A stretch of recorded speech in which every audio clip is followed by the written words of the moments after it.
Hello mes Drépa Warriors, bienvenue sur ma chaîne YouTube. Avant de commencer cette vidéo, je vous invite à vous souscrire à ma chaîne YouTube, à me mettre un j'aime, ça fait toujours plaisir.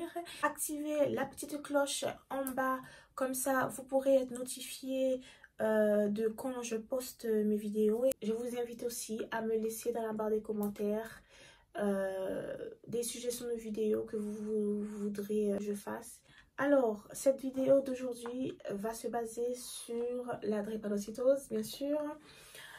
Ça va être une définition un peu globale. Je vais essayer de faire au mieux, de bien expliquer, mais vous pourrez toujours aussi aller faire un petit check Google et vous en saurez un peu plus. Je vais essayer moi d'expliquer avec mes mots et j'espère que ce sera pas trop compliqué à comprendre parce que vraiment je suis nulle, mais archi nulle pour expliquer, détailler ma maladie. C'est dingue, hein? Enfin, normalement je devrais pouvoir le réciter comme un poème, mais non. On va rentrer un peu dans les détails et je vais tout vous expliquer. La drépanocytose, c'est une maladie génétique et héréditaire. C'est une maladie due à une anomalie de l'hémoglobine. La drépanocytose est une maladie qui affecte les globules rouges. Les globules rouges nous aident donc à bien faire oxygéner le sang. L'hémoglobine d'une personne normale est en forme de rond. Et pour moi, une personne atteinte de la maladie de la drépanocytose a les globules en forme de banane. Le fait que mes globules rouges ne sont pas rondes comme les vôtres, ça bouche les vaisseaux. Et lorsque ça bouche les vaisseaux, l'oxygène ne circule donc pas bien dans le sang. Et lorsque l'oxygène ne circule pas bien dans le sang, cela provoque ce qu'on appelle une crise vaso-occlusive. Due à cette anomalie, mes globules rouges sont donc très rapidement détruits, qui provoque une crise vaso-occlusive. Cette maladie est quand même la plus répandue en France. En France, nous sommes plus de 5 millions de drépano, donc ça fait quand même beaucoup. Ajoutez que c'est une maladie qui touche particulièrement les personnes issues de pays d'Afrique, de pays de l'Inde, et aussi qui touche aussi beaucoup les personnes qui sont aux Antilles. Comme moi, je viens des Antilles. Tout d'abord, sachez que la drépanocytose ne se transmet pas par voie sexuelle. Pour transmettre la maladie, les parents sont le plus souvent porteurs sains, c'est-à-dire qu'ils peuvent transmettre la maladie, mais ils ne sont pas malades. Les parents porteurs sains ont un risque sur 4 d'avoir un enfant malade. Pour vous expliquer en gros, l'hémoglobine normale, on l'appelle A, et l'hémoglobine anormale malade, on l'appelle S. Donc, soit les parents vont avoir un enfant qui est AA, c'est-à-dire qui n'est pas du tout malade parce qu'il a les deux hémoglobines normaux, soit ils auront un enfant qui est porteur sain, c'est-à-dire AS, A étant l'hémoglobine normale et le S étant celui qui est falciforme, ou soit ils auront un enfant malade et donc SS. SS, ça veut dire qu'on a la drépanocytose. Ce qui est mon cas, je suis drépanocytaire SS. Quels sont les symptômes de la drépanocytose? Les principaux symptômes de la drépanocytose sont une anémie, une sensibilité aux infections. Autres symptômes, crise vaso-occlusive. Oui, j'ai bien les yeux jaunes. Les yeux jaunes sont dus à l'anémie, tout simplement. Je déteste ça, mais malheureusement, je ne peux pas faire autrement. Alors, il faut savoir que lorsque je m'hydrate très bien, je peux peut-être, mais peut-être avoir les yeux blancs pendant genre 1 ou 2 jours. Mais sinon, mes yeux sont tout le temps jaunes. Alors, pour expliquer en gros, une anémie, c'est lorsqu'il y a un manque d'oxygénation dans le sang. Donc moi, lorsque mes globules rouges, comme je vous ai dit, ils bouchent ils se bouchent un peu entre eux dans les petits vaisseaux, ils n'arrivent pas bien à circuler.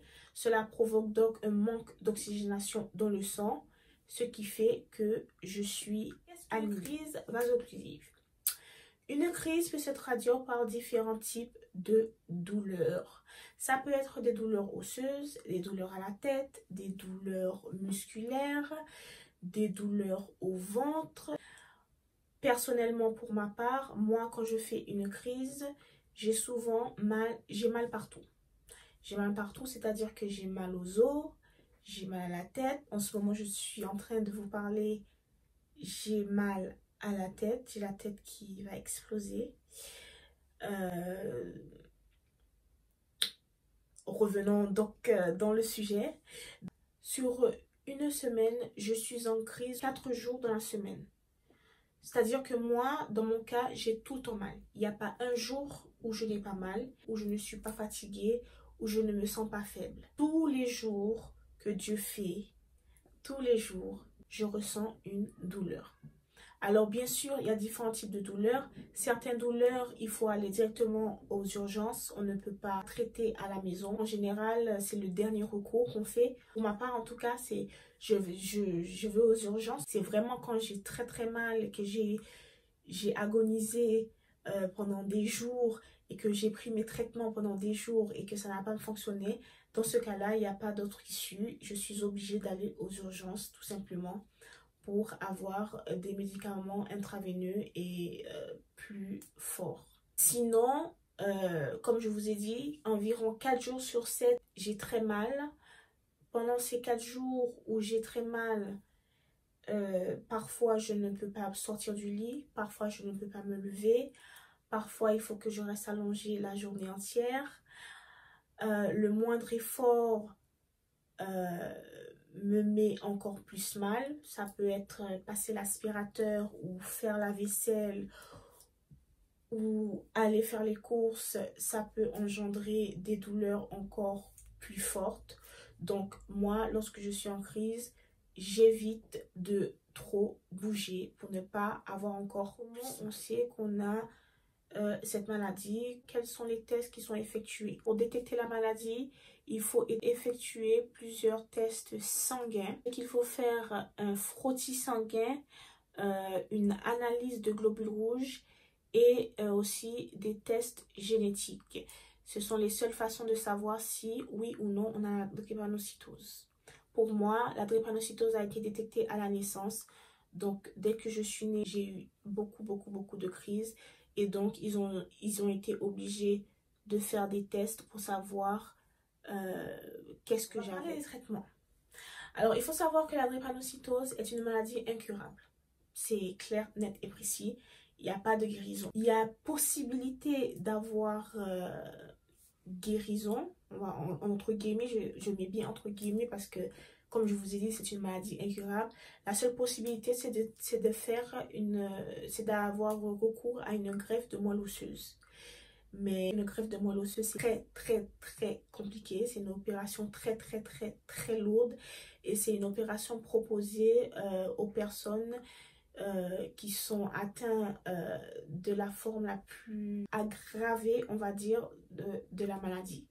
Et on le fait plus aussi sur des enfants maintenant que sur des adultes. C'est une opération très lourde qui ne se fait pas beaucoup. Moi, par exemple, dans mon cas, c'est mort. Je ne pourrais pas avoir une greffe de la moelle osseuse. Et même si j'aurais pu faire ça, personnellement, je ne le ferais pas. Voilà. Est-ce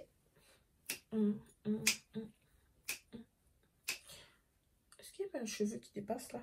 Je ferai une vidéo un peu plus détaillée sur tous les traitements que je prends. En général, je prends l'anémie de l'acide folique. Ça aide beaucoup pour l'anémie. Donc l'acide folique, c'est tous les jours. Je suis aussi sur un nouveau traitement que j'en parlerai dans ma prochaine vidéo. Donc restez connectés pour connaître les traitements que je prend. Je pense que j'ai fait le tour global du sujet. La définition, elle est tellement longue, tellement grande, il y a tellement de choses à dire que ce serait impossible pour moi de tout mettre dans une vidéo, de tout détailler point par point, détail par détail. Là, je vous ai juste fait en gros une définition globale. J'espère que vous êtes un peu plus éclairés, que j'ai pas eu trop de mal à m'expliquer, que j'ai beaucoup de mal à m'exprimer. J'espère que cette vidéo vous a plu et que ça n'a pas été trop boring encore une fois. Donc je vous remercie Draper Warriors d'avoir regardé ma vidéo. Je vous retrouve donc pour une prochaine vidéo. N'oubliez pas de souscrire à ma chaîne YouTube, d'activer la cloche et de m'écrire en commentaire